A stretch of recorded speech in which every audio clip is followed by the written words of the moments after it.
हाय hello नमस्कार। Welcome to geography. मानव भूगोल में आप सभी का बहुत बहुत स्वागत है। आप और हम सब मिलकर के मानव भूगोल का अध्ययन कर रहे हैं और मानव भूगोल में हम लोगों ने काफ़ी सारे टॉपिक्स को बहुत अच्छे से क्लियर कर लिया है। आई होप आप सभी को समझ में आया होगा।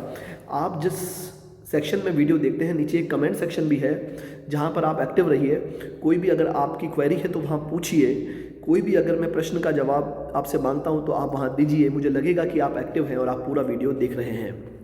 अब हम लोग प्रवसन को पढ़ रहे थे।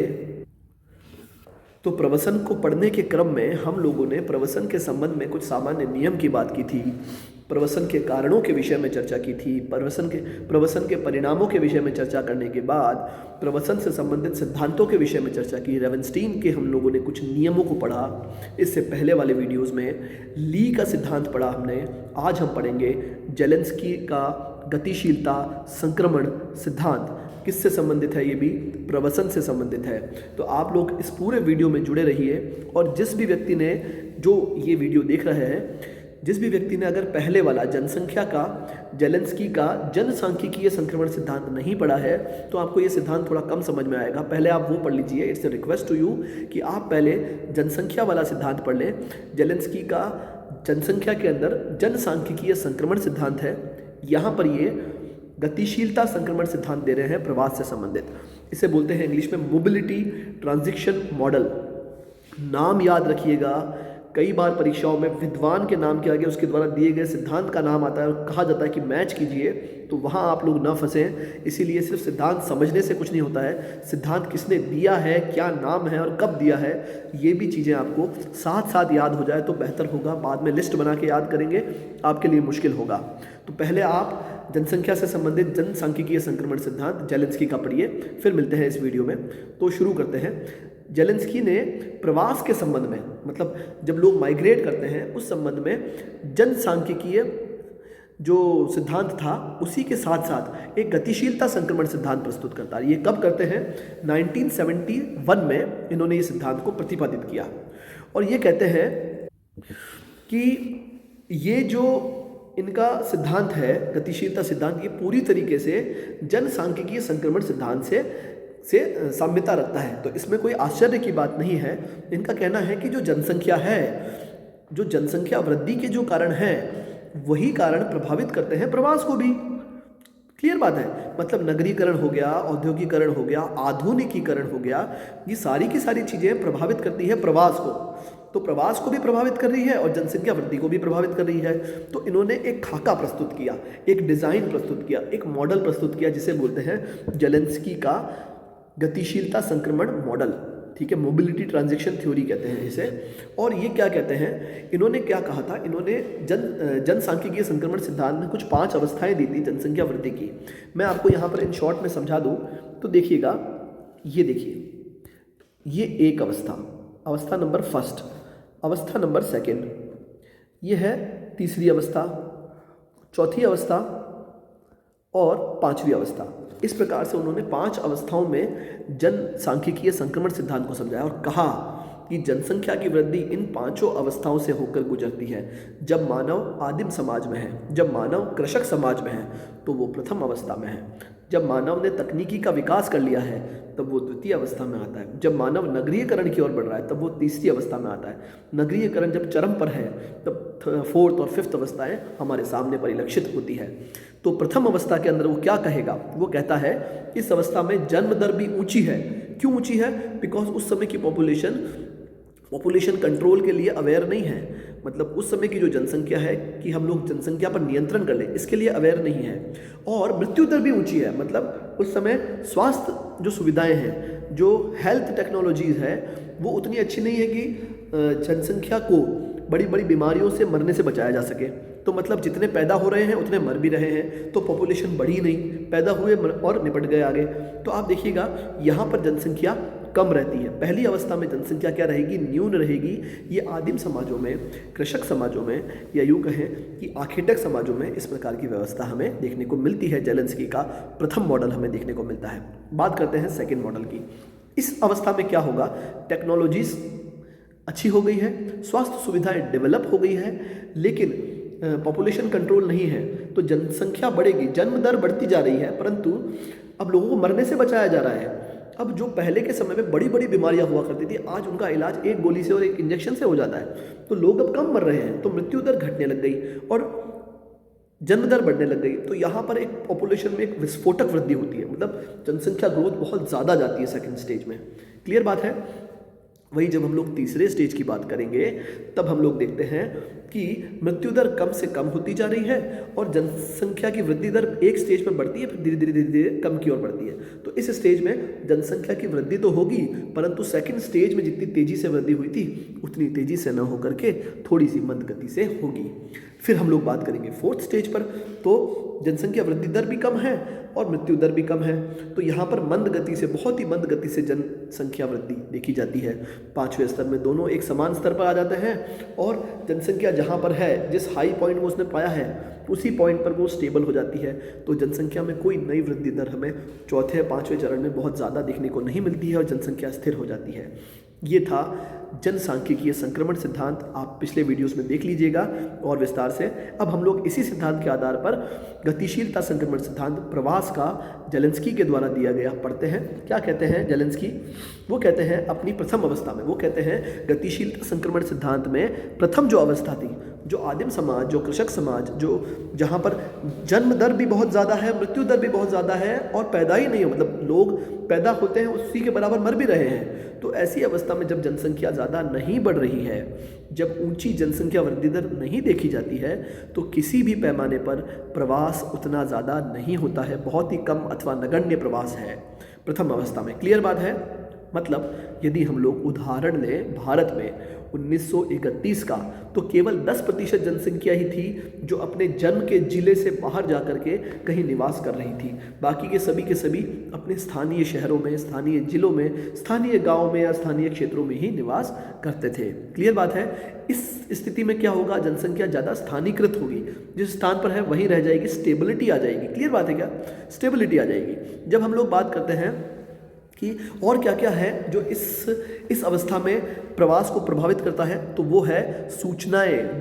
दूसरे स्थानों की सूचनाएं नहीं है आपके पास, उतनी अच्छी टेक्नोलॉजी ही नहीं है, जनसंख्या का स्थानांतरण ही नहीं हो रहा है, यातायात के साधन ही उतने अच्छे नहीं है कि आप यहाँ से वहाँ कहीं जा सकें। तो लोग सोचते हैं जहाँ है वहीं ठीक है, अपने तो खाना पीना मिल रहा है और मस्त रहता है यहीं पर। क्लियर बात है।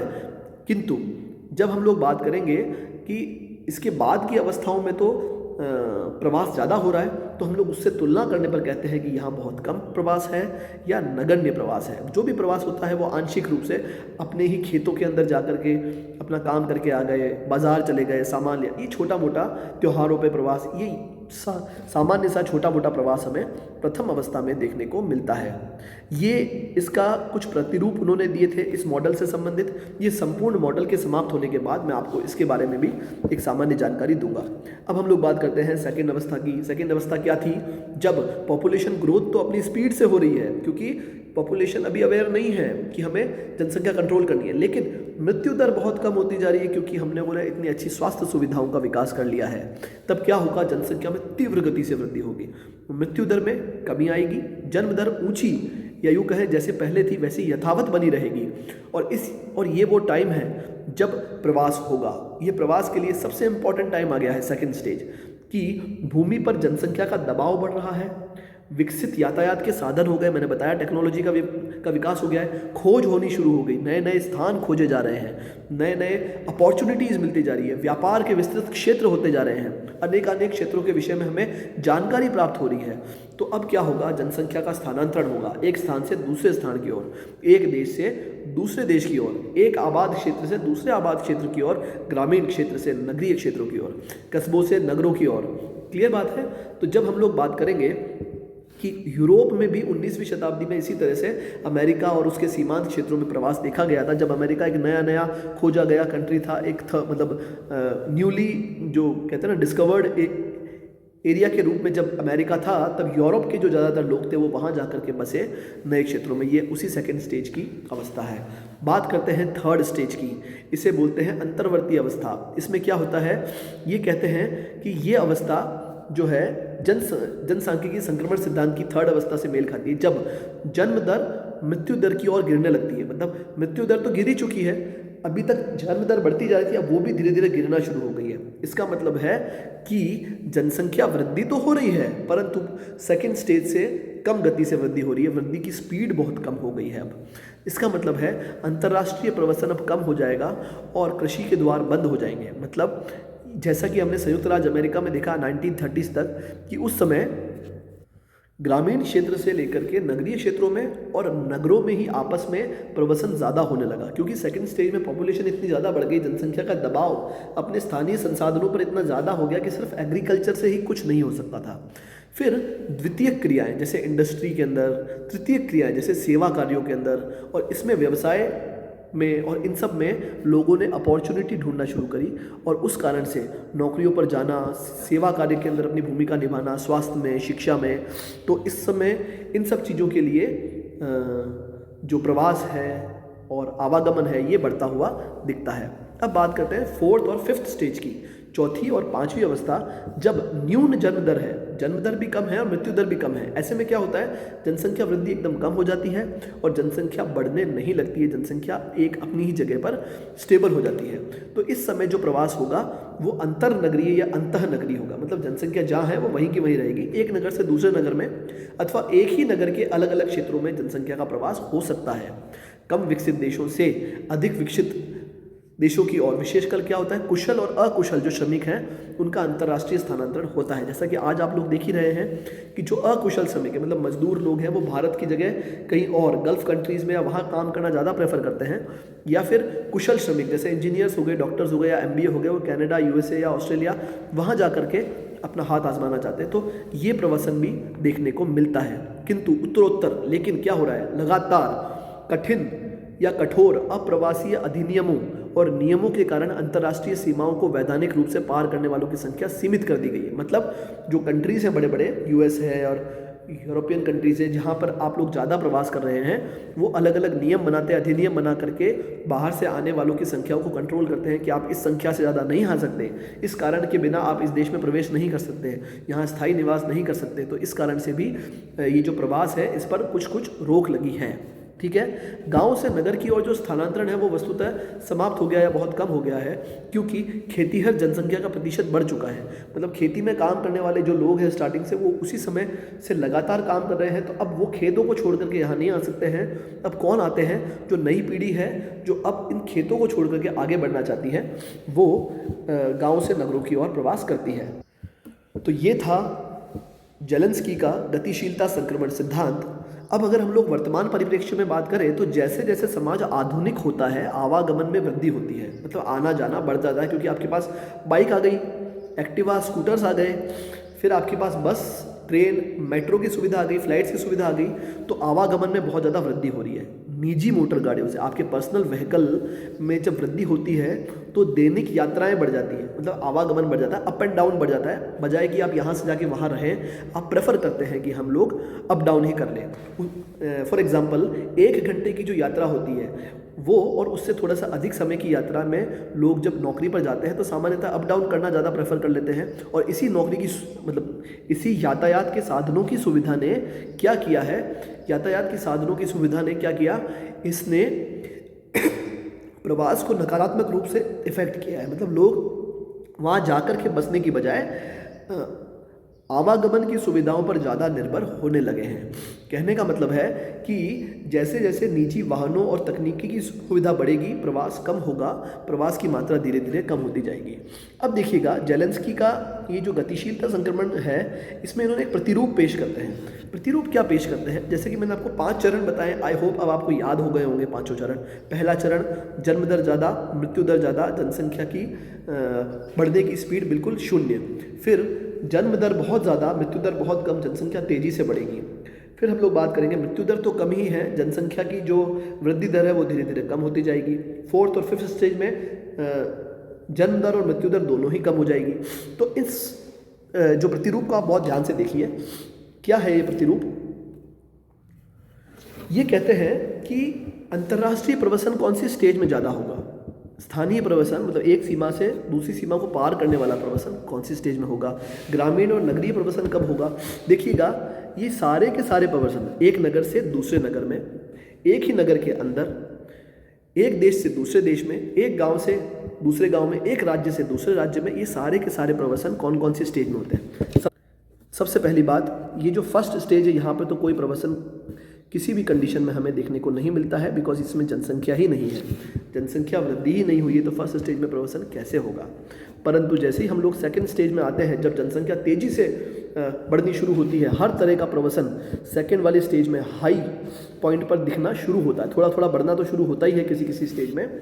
आप देखिएगा अंतर्राष्ट्रीय प्रवसन सेकंड स्टेज के ख़त्म होने के बाद और थर्ड स्टेज के शुरू होने के बाद बहुत ज़्यादा हो जाएगा, बिकॉज पॉपुलेशन का अपने स्थानीय क्षेत्रों में दबाव बढ़ जाएगा, तो वो अपने स्थान को छोड़ कर कहीं और जाएंगे, तो अंतर्राष्ट्रीय प्रवसन बढ़ता है। एक नगर से दूसरे नगर में, और यूँ कहें एक राज्य से दूसरे राज्य में, एक ग्राम से दूसरे नगरीय क्षेत्रों में, और एक नगर से दूसरे नगर में या एक ही नगर में आपस में और या फिर परिभ्रमण में आना जाना, ये सभी तरीके के प्रवसन सेकंड और थर्ड स्टेज में बढ़ते जाते हैं।